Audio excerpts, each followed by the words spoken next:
নমস্কার, আপনারা দেখছেন আরসিটিভি সংবাদ। সংবাদ সফর নিয়ে আপনাদের সাথে আমি তুহিন। শুরুতেই নজর রাখবো যে খবরের দিকে। রবিবার বর্ণাঢ্য অনুষ্ঠানের মধ্য দিয়ে শুরু হলো মানিকচক গ্রামীণ বইমেলার। মানিকচক ব্লকের মথুরাপুর বিএসএস উচ্চ বিদ্যালয় ময়দানে সূচনা হলো এই বইমেলার। এই বইমেলা চলবে আগামী 14ই ফেব্রুয়ারি পর্যন্ত। বইমেলা শুরুর আগে একটি বর্ণাঢ্য র্যালি করা হয়। এরপর ফিতে কেটে এবং প্রদীপ প্রজ্বলনের মধ্য দিয়ে বইমেলার উদ্বোধন করা হয়।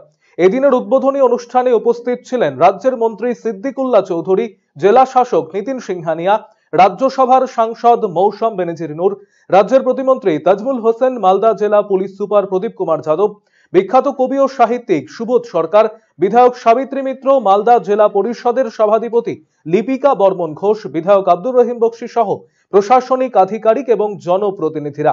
এদিন অনুষ্ঠান মঞ্চ থেকে বই পড়ার বার্তা তুলে ধরা হয়। বই হলো বাঙালিদের প্রাণ। মাছের সাথে জলের যেমন পানির সম্পর্ক, বইয়ের সাথে বাঙালি ভাষা। বাংলার ইতিহাসে 200 বছরের পূর্বের ইতিহাসে এই বই পড়েই তারা বৈজ্ঞানিক হয়েছেন, দার্শনিক হয়েছেন, সাহিত্যিক হয়েছেন, কবি হয়েছেন। তাদের উত্তরসূরি হিসাবে আমরা এই বই মেলাকে ধরে রেখেছি। মুখ্যমন্ত্রী মমতা ব্যানার্জি আসার পরে এই বই মেলার ঢল নেমেছে। মানিকচকের মতো মালদার কাছে 76 বছর পরে বই মেলা হচ্ছে।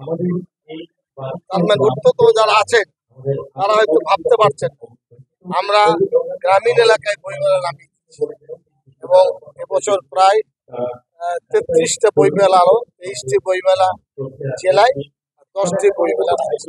আমি কেন বলছি, আমার ভাষা যদি আমি যত্ন না নিই, তাকে সংরক্ষিত না করি, বাংলা ভাষা ভেঙে যাবে।